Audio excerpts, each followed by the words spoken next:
Muy buenos días, tome asiento. Hoy venimos a alabar al Señor, amén. Pero también venimos para adorarle a Él, escuchando su palabra. Y gracias por su presencia de cada uno de ustedes. Bien, vamos a ir a Mateo, el capítulo 1. Mateo, capítulo 1. Leemos del verso 18 al versículo 25. Empezamos este mes y vamos a estar tratando en este mes acerca de Jesucristo, Dios hecho hombre. Jesucristo es Dios hecho hombre. Y hablaremos esta mañana acerca de Jesucristo, el anuncio de su venida. Y la próxima semana estaremos hablando acerca de Jesucristo como la luz del mundo. Y la tercera semana vamos a ver acerca de Jesucristo, el Verbo hecho carne. Y la última semana es la semana de acción de gracias. Entonces terminamos tratando el tema de acción de gracias. Entonces, para este primer tema, quisiera antes de ir al pasaje donde vamos a construir nuestra enseñanza esta mañana, leer este pasaje del verso 18 hasta el final del capítulo 1 de Mateo. Mateo capítulo 1, verso 18 dice: el nacimiento de Jesucristo fue así. Estando desposada María, su madre, con José, antes que se juntasen, se halló que había concebido del Espíritu Santo. José, su marido, como era justo y no quería infamarla, quiso dejarla secretamente. Y pensando él en esto, he aquí un ángel del Señor le apareció en sueño y le dijo: José, hijo de David, no temas a recibir a María, tu mujer, porque lo que en ella es engendrado del Espíritu Santo es. Y dará a luz un hijo, y llamará su nombre Jesús, porque él salvará a su pueblo de sus pecados.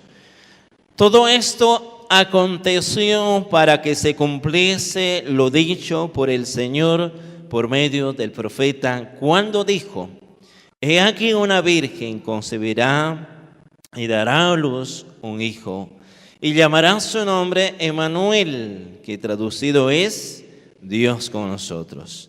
Y despertando José del sueño, hizo como el ángel del Señor le había mandado y recibió a su mujer, pero no la conoció hasta que dio a luz a su hijo primogénito y le puso por nombre Jesús. Oramos. Padre, gracias te damos, Señor, en esta mañana. Pedimos, oh Dios, tu dirección. Señor, pedimos ante todo que tú, que escudriñas cada corazón, que conoces cada pensamiento, que tú puedas perdonar nuestros pecados. Señor, cualquier pecado, sea de palabra, de pensamiento, de acciones, lo que fuere, Señor, que no ha sido confesado, Dios, para que en esta mañana, Señor, nuestro corazón pueda ser un corazón receptivo a la voz tuya. Que tu palabra, oh Dios, pueda caer en buena tierra para que produzca fruto a 30, a 60, a 100 por uno. Señor, que tú puedas usarme con mis limitaciones, que tú puedas tener control de mis pensamientos y seas tú, oh Dios, quien hables a cada uno de nosotros. En Cristo Jesús. Amén. Vamos a ir a Isaías, capítulo 7. El pasaje de Mateo que hemos leído dice: todo esto aconteció para que se cumpliese lo dicho por el profeta, cuando dijo: he aquí una virgen dará a luz un hijo y la llamará su nombre Emmanuel, que traducido es Dios con nosotros.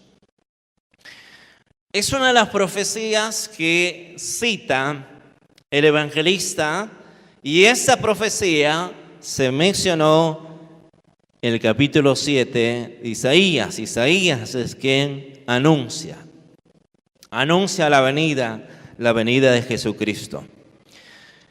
Vamos a detenernos en el capítulo 7. En realidad, el tema abarca 3 capítulos. Abarca el capítulo 7, capítulo 8 y capítulo 9. Estos 3 capítulos tratan sobre este asunto. Hay 2 principios que necesitamos considerar cuando nosotros leemos algunas profecías que encontramos en el Antiguo Testamento. Esos dos principios tienen que ver, en primer lugar, considerar que los profetas vieron la venida de Cristo en 2 momentos diferentes. Cada profecía acerca de Cristo generalmente tiene una mirada en 2 tiempos. Vieron estos profetas la venida de Cristo en su humillación o la primera venida, cuando viene como siervo, es decir, cuando viene manso, que es llevado como cordero al matadero sin que abriese su boca para defenderse. Pero el otro evento es la segunda venida de Cristo, cuando Cristo retorna, ya no como en un estado de humillación, sino de gloria, cuando retorna como rey para juzgar al mundo.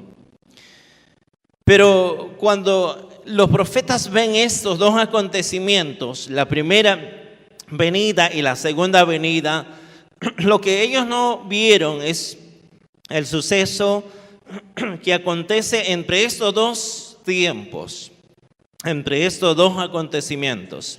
No vieron el periodo de la iglesia, porque la iglesia, para los profetas y aún para muchos escritores del Nuevo Testamento, es decir, los evangelistas, era un misterio no revelado.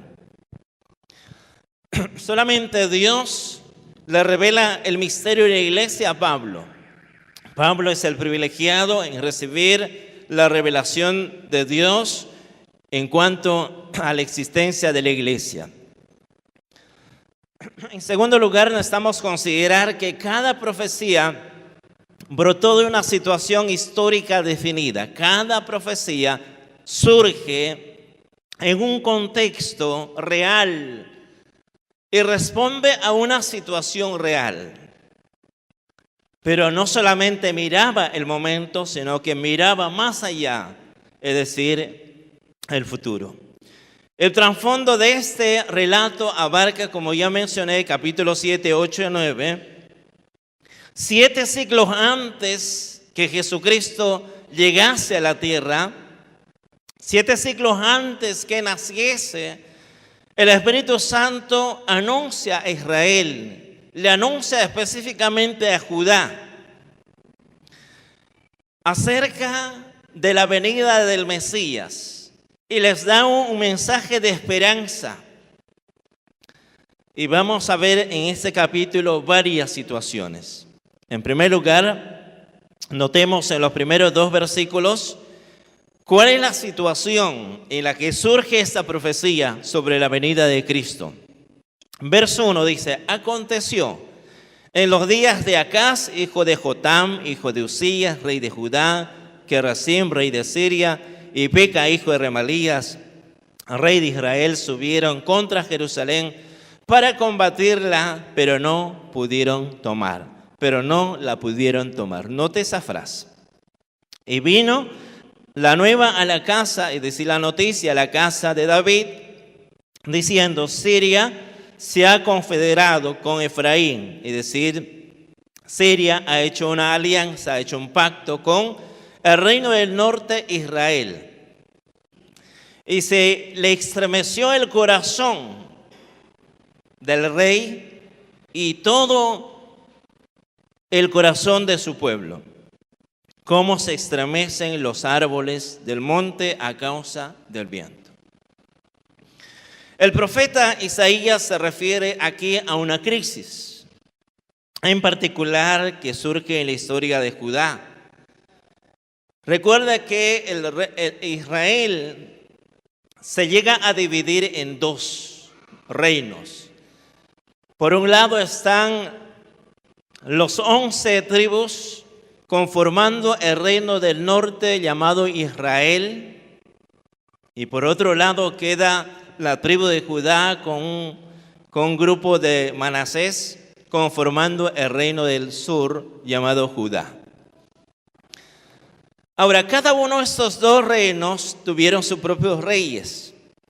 Y nos dice que en el tiempo en que está Isaías, está en el reinado el rey Acaz. El rey Acaz era el rey de la tribu de Judá o el reino del sur.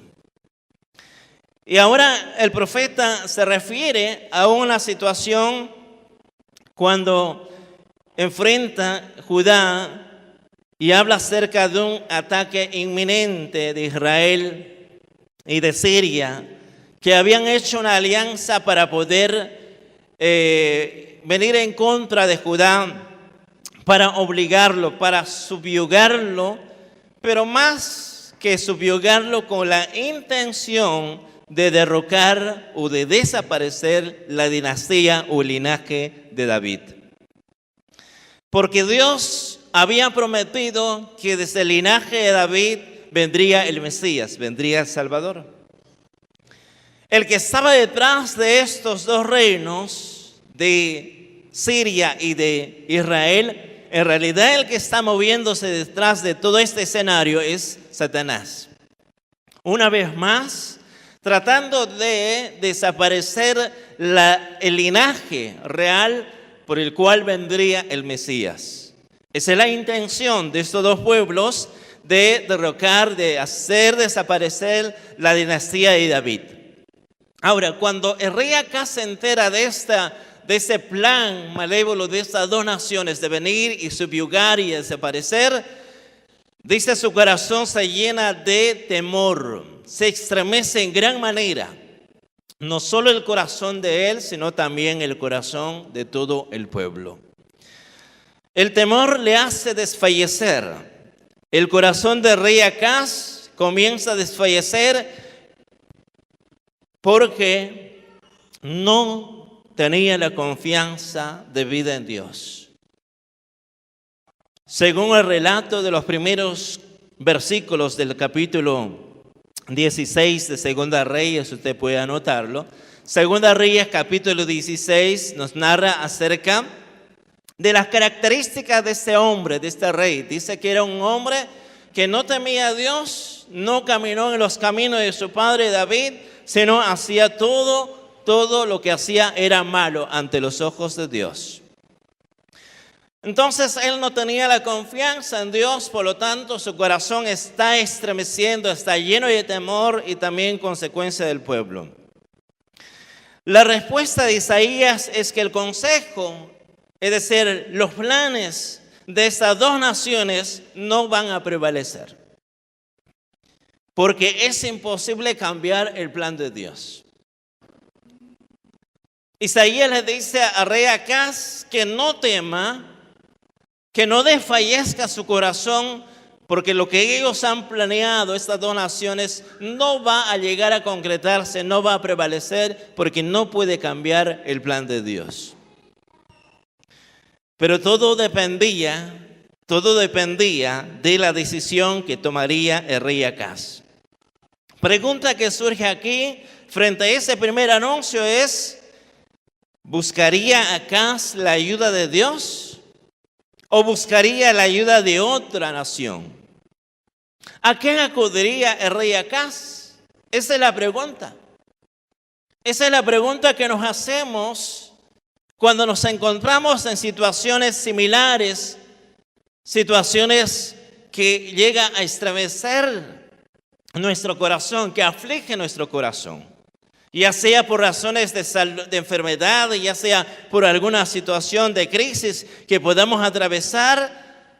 Pregunta que siempre va a surgir: ¿a quién vamos a acudir? ¿A quién acudiríamos? ¿A quién le vamos a buscar por su ayuda? ¿A Dios o vamos a recurrir a otra parte?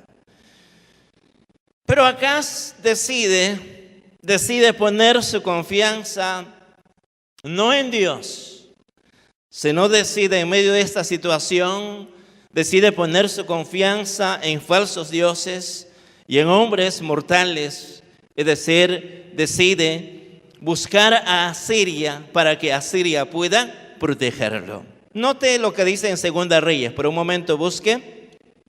Segunda de Reyes, por favor. Segunda de Reyes, capítulo 16. Segunda de Reyes, capítulo 16.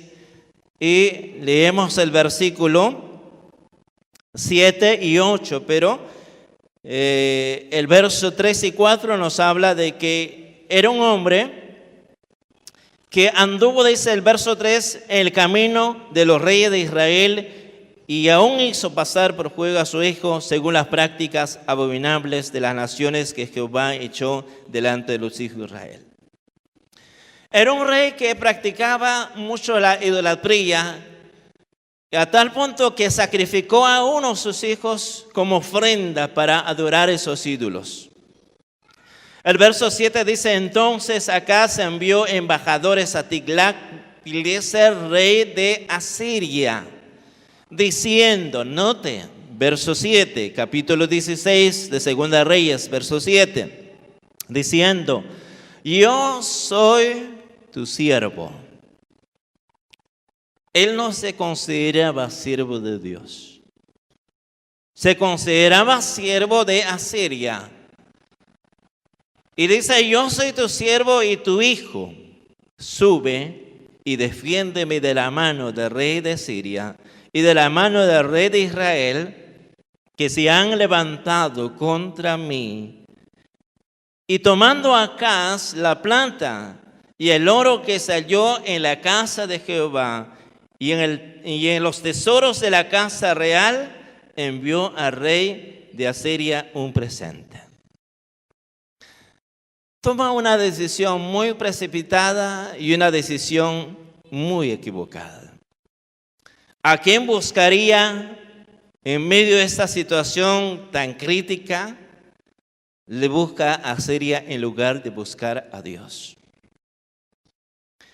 El rey Acaz fue uno de los peores reyes que tuvo Judá. Era idólatra, llegando a sacrificar su propio hijo. Pero aún Dios, a pesar de esta conducta tan indiferente y desobediente de parte del rey, Acaz todavía le sigue extendiendo muestras de misericordia. Le extiende la mano a este rey impío que no se considera siervo de Dios ni hijo de Dios, sino se considera siervo e hijo de un pueblo o de hombres mortales como Asiria. Pero sin embargo Dios le sigue extendiendo su gracia. Dios la sigue buscando y dándole una y otra oportunidad para que Acaz pueda tomar conciencia y pueda volverse a Dios. Pero él no lo hace. Y Dios sigue mostrando su misericordia no porque él se merezca, sino Dios sigue mostrando misericordia a él a causa del pacto que había hecho con su padre, con David. En razón a eso, Dios todavía seguía extendiéndole su misericordia. Acaz está lejos de Dios, su corazón está apartado de Dios, está metido en muchas cosas malas, en muchos pecados, pero aún a pesar de eso, Dios le sigue mostrando misericordia. Tan igual como Dios lo hace con cada uno de nosotros. Y si nosotros todavía seguimos recibiendo las bendiciones de Dios y todavía Dios de alguna otra manera nos sigue mostrando sus bondades, no es porque seamos dignos o seamos merecedores. Simplemente es la muestra de la misericordia de Dios. A pesar que estamos lejos, a pesar que ya no le buscamos, a pesar que estamos envueltos en pecados y no queremos volvernos a Dios, todavía sigue extendiéndonos su misericordia. Pero el verso 3 al 9 le hace una advertencia. Versículo, regresando a Isaías capítulo 7. versículo 3. Dice, entonces dijo Jehová a Isaías, sal ahora al encuentro de Acaz, tú y Siar-Jasub, tu hijo, al extremo del acueducto del estanque de arriba, en el camino de la heredad del lavador. Y dile, guarda y repósate, no temas, ni se turbe tu corazón a causa de estos dos cabos de tizón que humean, porque el ardor de la ira de Rezín y de Siria y del hijo de Remalías ha acordado maligno consejo contra ti, el sirio, con Efraín y con el hijo de Remalías, diciendo, vamos contra Judá y aterricémosla y repartámonos entre nosotros y pongamos en medio de ella por rey al hijo de Tabel. Por tanto, Jehová, el Señor dice así, no subsistirá ni será, porque la cabeza de Siria es Damasco y la cabeza de Damasco es Rezín. Dentro de 65 años Efraín será quebrantado hasta dejar de ser pueblo. Y la cabeza de Efraín es Samaria y la cabeza de Samaria el hijo de Remalías. Si vosotros no creyereis, de cierto no permaneceréis. Este es el mensaje que le envía Dios a través del profeta Isaías a rey Acaz. Casi en todas las versiones de la Biblia, en el verso 4 o el verso 3, aparece el nombre del hijo del profeta. Porque el mandato de Dios dice, sal ahora al encuentro de Acaz, tú y tu hijo Siar-Jasub. Ahí ustedes tendrán una referencia, el significado de este nombre, de Siar-Jasub, dice, un remanente volverá, un remanente volverá. Dios ahora le envía un mensaje al rey Acaz a través del profeta y le dice que no tema. Un remanente volverá, es decir, que Dios va a protegerlo. La presencia del hijo de Isaías, más que un mensaje de promesa, era un mensaje de advertencia para el rey Acaz y para todo el pueblo.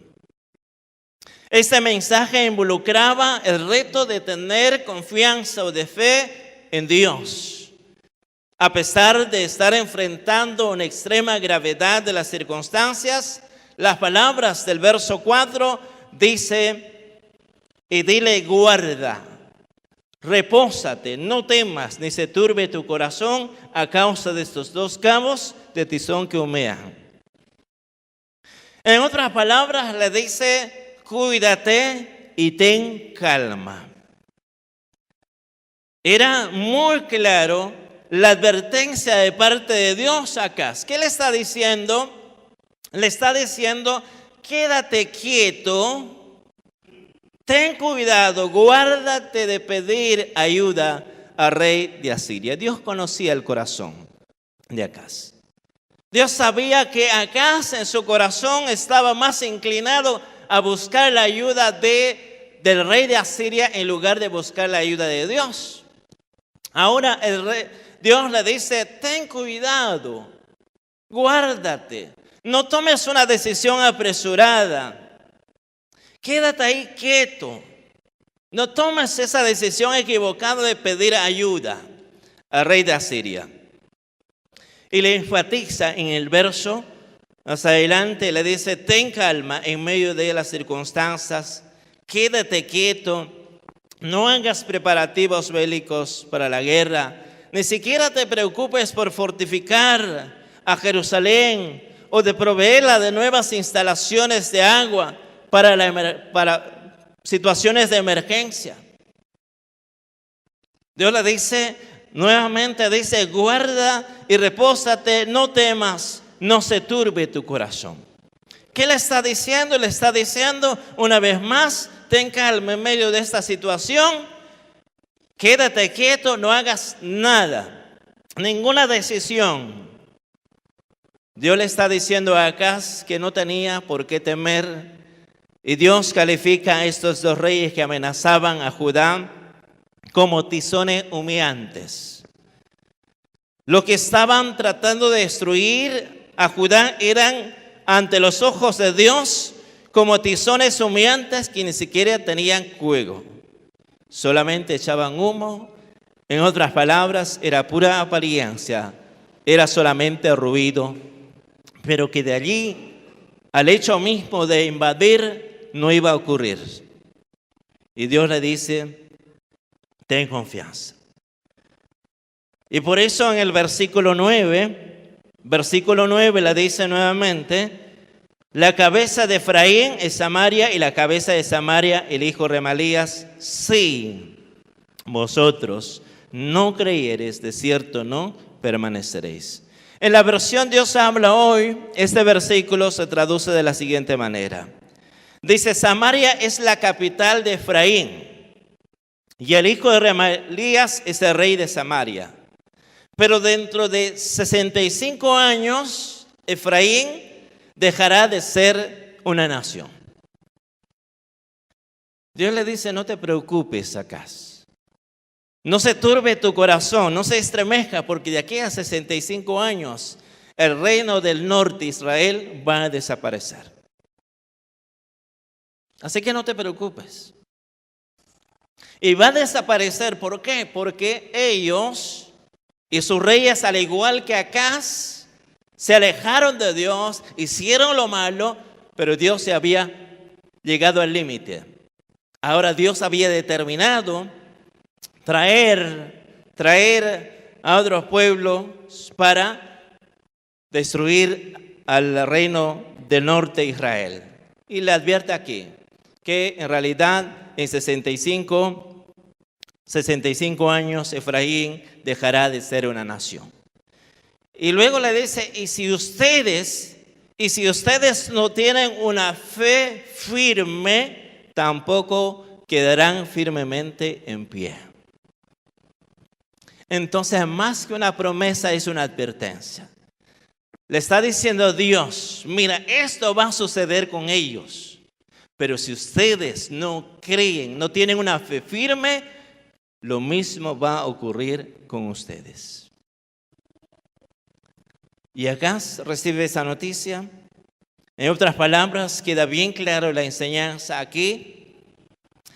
La primera enseñanza, tener fe en Dios es obedecerlo y es estar firmemente en pie. La vida cristiana es una vida que se atreve a creerle a Dios y es una vida que obedece a Dios. Quien cree en Dios de verdad, obedece a Dios.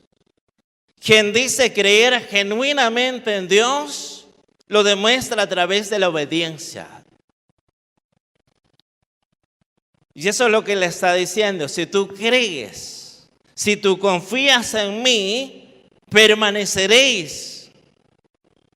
Le está diciendo, pero si ustedes no creen, entonces igual van a desaparecer como ellos. La fe en Dios quita el temor del corazón.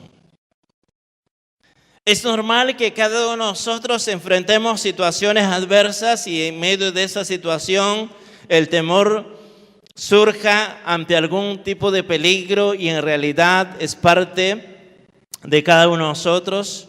Es una reacción natural que al ser humano le protege, pero el temor no debe apresionarnos, porque la fe en Dios quita el temor del corazón en medio de los problemas, en medio de la enfermedad, en cualquier tipo de aflicción. Es fácil para uno desfallecer, pero es ahí donde la fe en Dios quita el temor. Dios sigue tratando con Acaz, todavía Acaz sigue ahí inclinado en pedir ayuda a Siria. No quiere volverse a Dios. Ahora avanzamos, ahora Dios le da una última oportunidad, sería la tercera. Y el verso 10 dice, habló también Jehová a Acaz diciendo, ahora ya no le habla a través del profeta, ahora le va a hablar directamente. Es así de tan misericordioso Dios.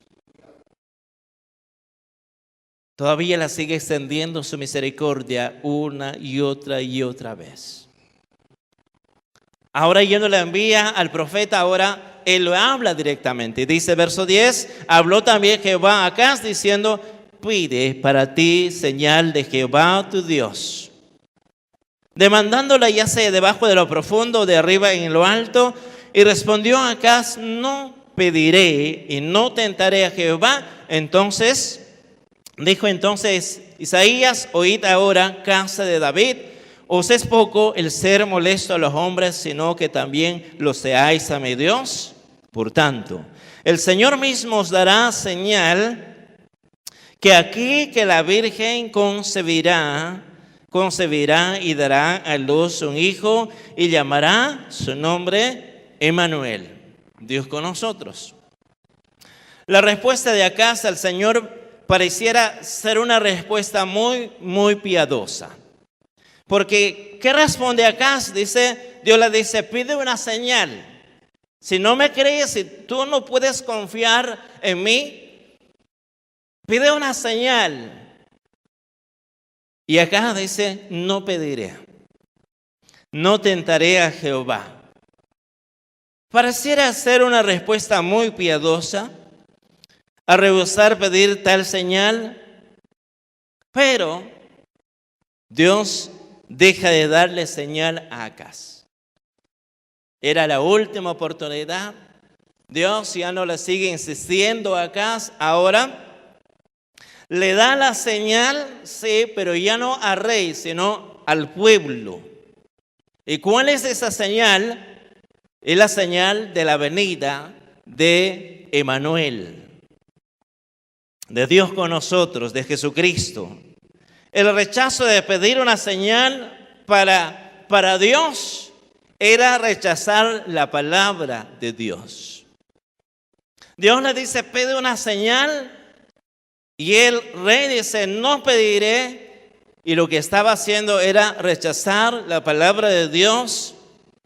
Y cuando nosotros rechazamos la palabra de Dios, nos deja una gran lección esta historia.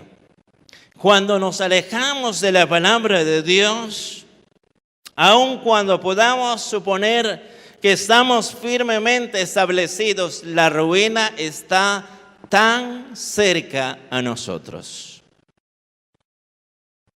Cuando nos alejamos de la palabra de Dios, cuando rechazamos la palabra de Dios, aun cuando nosotros podamos creer que estamos firmes en los caminos de Dios, la ruina a nuestra vida está tan cerca. Acaz rechaza la palabra de Dios, cree que no necesita, cree que está firme, pero no se da cuenta que la ruina está tan cerca a su vida. Y Dios le dice, muy bien, ya no voy a seguir tratando contigo, punto aparte, ahora le daré señal al pueblo. Y le da señal al pueblo. Y lo mismo podemos decir que cuando nosotros no solamente desobedecemos, sino que cuando torcemos la palabra de Dios, cuando adulteramos o cuando simplemente menospreciamos o tenemos en poco la palabra de Dios, no la obedecemos. Entonces, tenemos que entender que la palabra de Dios debe ser obedecida por ¿quién? Porque quien no obedece a la palabra de Dios es a Dios a quien rechaza. Lo que acaba de hacer Acaz era rechazarlo a Dios. Al no obedecer el mandato de Dios, lo estaba rechazando. Y Dios le dice, hasta aquí contigo. Llega un punto de límite.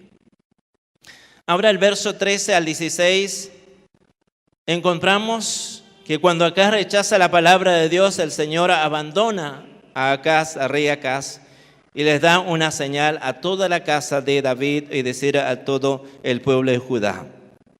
Esta profecía no era para el tiempo de Isaías, porque ninguno de sus hijos del profeta se llamó Emmanuel. Pero Dios le da el anuncio aquí, la venida de Cristo. Y le dice, Una virgen concebirá y dará a luz un hijo, llamará su nombre Emmanuel, que traducido es Dios con nosotros. Lo que Dios le está diciendo al pueblo de Judá es que Dios va a estar con el pueblo, pero ya no va a estar con el rey Acaz. Ese es el mensaje. Yo voy a estar con ustedes. Es lo que le está diciendo Dios. Y por el pasaje que hemos leído, el Evangelio según Mateo cita ese texto para probar que dicha señal se cumplió con el nacimiento de Jesús. Dios nunca olvidó el pacto hecho con David, que uno de sus hijos se sentaría en su trono para siempre. Ese hijo de David es Emmanuel, Dios con nosotros, o Jesús o Jesucristo. Aquí más adelante el mismo profeta en el capítulo 9 lo llamaría con diferentes nombres, el consejero, el príncipe de paz, etc. Pero a pesar de la incredulidad y la argucia del rey Acaz, Dios cumplió su promesa en la siguiente generación para con el pueblo de Judá. Dios le había dicho: Emmanuel, Dios con nosotros, yo voy a estar contigo. Todavía hay una esperanza para ti. Acaz muere, y después que muere este rey Acaz, su hijo Ezequías se levanta como rey. Y Ezequías se levanta y en el tiempo corto, el contexto histórico, esta profecía o esta declaración o este anuncio se cumple en la persona de Ezequías. En otras palabras, Ezequías vendría a ser como aquel Emmanuel que a través del cual Dios le daría esperanza. Porque Ezequías trajo esperanza, trajo libertad a la nación de Judá. Llegó a ser uno de los mejores reyes de Judá, destacándose de forma muy vigorosa en cómo combatió la idolatría. Fue un rey que caminó en los caminos de Dios, que hizo lo bueno, que destruyó todos los altares que su padre había levantado. Un hombre temeroso, un hombre que hizo buenas cosas, trayendo esperanza y libertad a Judá. Se cumplió en la persona de él la profecía en el contexto histórico, pero todavía la profecía iba más allá. Todavía, en largo plazo, Dios cumpliría su promesa al enviar a su único hijo para salvar la humanidad, pero no solamente para salvar la humanidad, sino también para enviarlo como un rey. Su primera venida se cumplió. Todavía aguardamos una segunda venida, que cuando Él regrese como rey. Llegará un día cuando Emmanuel, cuando Cristo se siente en el trono de David en Jerusalén. Es por eso que la primera venida de Jesucristo es la garantía que Él regresará por segunda vez. La llegada de Emmanuel fue para darnos a nosotros salvación por medio de su sacrificio en la cruz. La salvación es un regalo de Dios que nos ha dado, no porque merecíamos. Dios quería darle un regalo al rey Acaz. Le fue extendiendo su misericordia, pero siguió rechazando. Al final Dios deja de tratar con él. Ahora Dios le ofrece su gracia, su misericordia a la nación de Judá. Le extiende. La nación de Judá en el tiempo del rey Ezequías se vuelve, pero más adelante igual se aleja, y Dios llega un momento cuando también dejaría a ellos y traería a Babilonia para llevarlo como cautivo. Y aquí encontramos de cómo es que Dios ahora para con nosotros envía a Cristo como un regalo. Un regalo no se puede despreciar, ni tampoco dejar de lado. En otras palabras, el regalo se acepta o se rechaza. Y la primera pregunta hasta aquí es: Dios cumplió su promesa de enviar al Emmanuel, Dios con nosotros, en la persona de Jesucristo, para darnos salvación. Y es lo que hoy te ofrece Jesucristo, darte la salvación, perdonar tus pecados. Pero frente a ese ofrecimiento, tú tienes la respuesta igual que acá, ¿lo recibes o lo rechazas? Así como acá rechazó, son muchos los que quieren o los que siguen su ejemplo.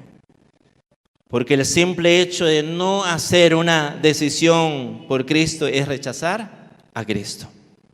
Pero no solamente aquellos que no tienen a Cristo, sino también aún los que tenemos a Cristo cada día tenemos que tomar la decisión en medio de las situaciones adversas en nuestra vida, si le creemos a Dios y en consecuencia le obedecemos, o no le creemos y en consecuencia desobedecemos su palabra.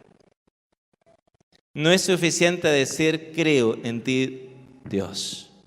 No es suficiente decir tú eres mi Señor, porque esa declaración, si realmente es verdadera, genuina, se demuestra a través de la obediencia.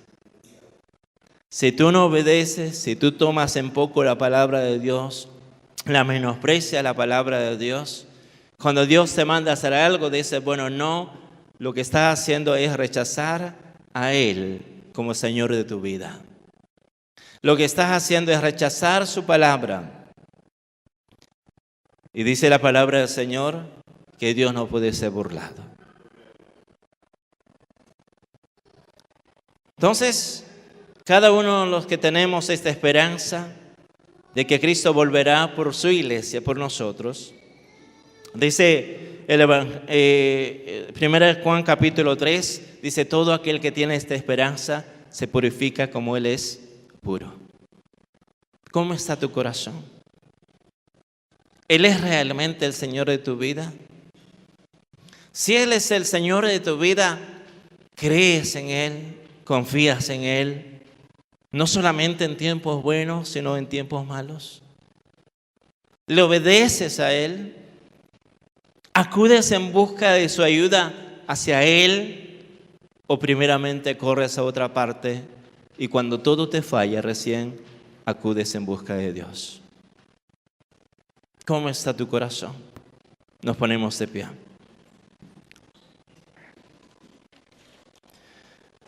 Rostros inclinados, una actitud de oración. La pregunta en esta mañana es sencilla. ¿Confías en Dios? ¿Crees en Jesucristo? ¿Crees que Él puede perdonar tus pecados? ¿Que Él puede limpiar cada uno de tus pecados? ¿Crees que Él puede ayudarte? ¿Que puede darte fortaleza, protección en medio de las situaciones adversas que tú estás viviendo?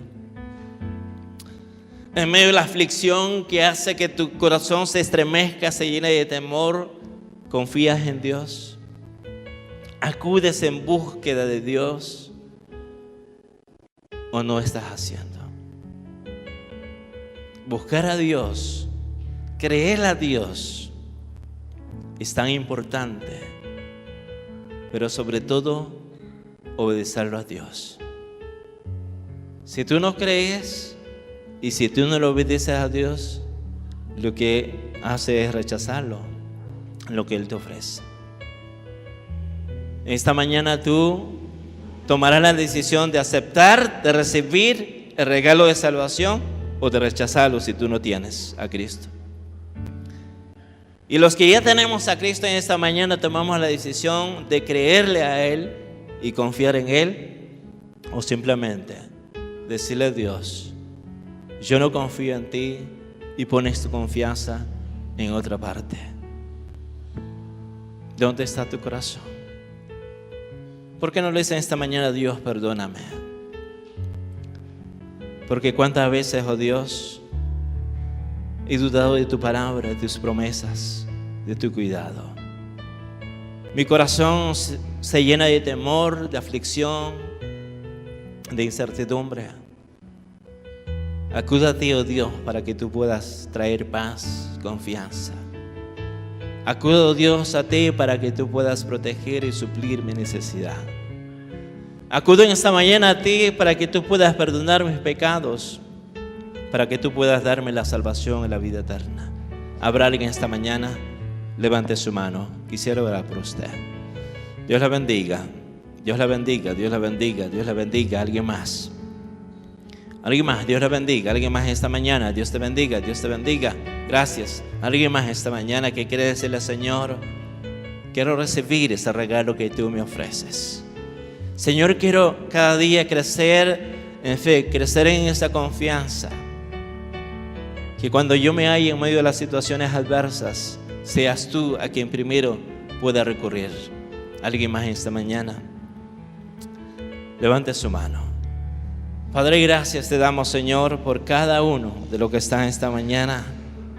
Señor, ayúdanos a recordar, Señor, que cuando nos hallemos, como dice tu palabra, en medio de las diversas pruebas, podamos acudir en busca de ayuda, de fortaleza, de protección hacia tu presencia. Señor, en medio de las dudas que puedan embargar nuestro corazón, ayúdanos, Señor, a atrevernos a creerte sobre todas las cosas a ti. Y si hay alguien esta mañana, oh Dios, que no tiene a Cristo, te pido, Padre, que puedan abrir su corazón y puedan recibir a Cristo. Perdona, Señor, cada pecado. Límpianos, oh Dios. Señor, cada día haznos más parecidos a ti. Cada día, Señor, transforma nuestras vidas para gloria y alabanza de tu nombre. Y gracias te damos, oh Dios. En Cristo Jesús oramos así. Amén. Amén.